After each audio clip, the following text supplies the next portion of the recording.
I think that the conference, being the first LK10 community conference, was very helpful to build relationship, to set directions, to give an example of how a group processes. It was extremely well facilitated. The highlight for me was in building relationships, especially with the Australian ladies, the Abilene community, and some of the Denver community people that I didn't know very well. Yeah.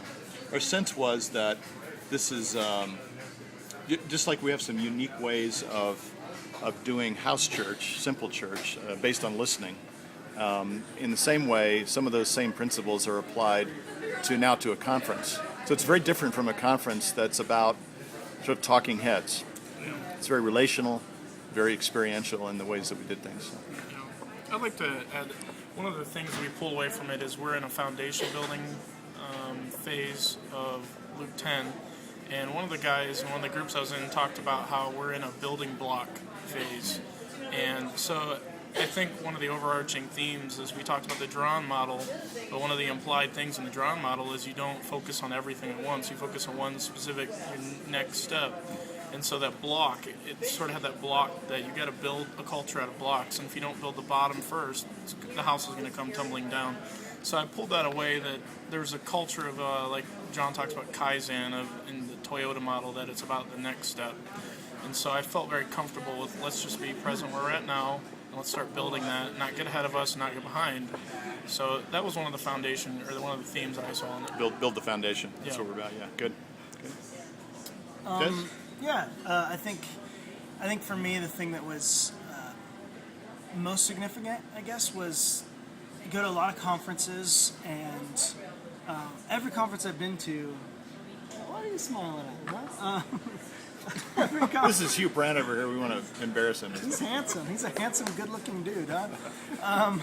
But every conference you go to, there's always an emphasis on what you're going to do, and on the priesthood of believers being lived out. Of everyone has a part to play, but the whole conference itself is structured in a way to where you don't really see that. It's something that you sit down and you shut up and you listen to someone tell you that you've got something in you, and go and live that thing out, and here's this big theme, and here but there's no practice of when you go home, you can start being the priesthood of believer, but not here. Not here. The big shots get to do their thing. Yeah.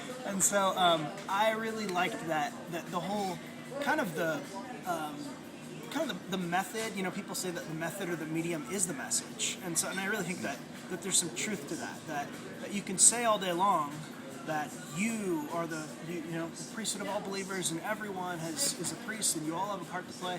But if you don't give people a chance to do that, then they just do what they've learned. And so a chance for everyone to share wherever they're at, with still having people who are facilitating to help bring things back to where we need to go if things are getting off track. And at the same time, then looking at the whole thing developmentally, that not everyone's going to be in the same place. And so if someone's, just like when we've talked about with baby, you're going to do a lot more for a baby than you're going to do for a 2-year-old, a lot more for a 2-year-old than you're going to do for an 8-year-old, a lot more for an 8-year-old than you're going to do for an 18-year-old. And if you have a kid that's graduating high school and you're still feeding them, with the spoon to their mouth, something is majorly wrong. Right. And so this was a chance for people, wherever they were at on the journey, to kind of take that little half step or little baby step toward maturity a little bit more by them playing a part that they could play. Excellent. Yeah. So one of the things we would point out is it's not like there's no leadership or no structure. It's that the structure is designed to create a context in which people can participate. There can be experiential learning. There can be relational learning. Yeah. We're in this together. So we create a context in which that happens. So things like the World Cafe, which we did, which is available online, by the way. If you look up Cafe to Go, allruntogether.com, you'll find that document there. So that's a technology or tool that helps people do what they call collaborative listening. Yeah. And again, as opposed to talking heads, lots of content, the big guns and all that kind of thing. But the leadership to me looked like, again, it is leadership. What it reminded me of is healthy parenting.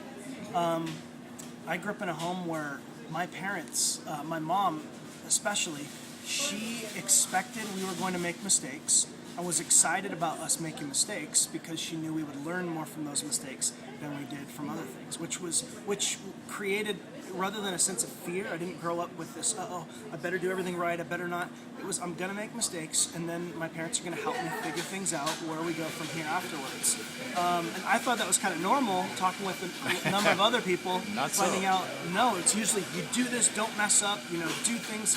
And I felt like the same sort of thing I was experiencing at the Luke 10 conference was, let's do this. Let's give a chance for people to, and if someone's thinking they heard something from the Lord and it's not, Might be messy along the way, but that's okay. yeah, because they're going to grow. Yeah.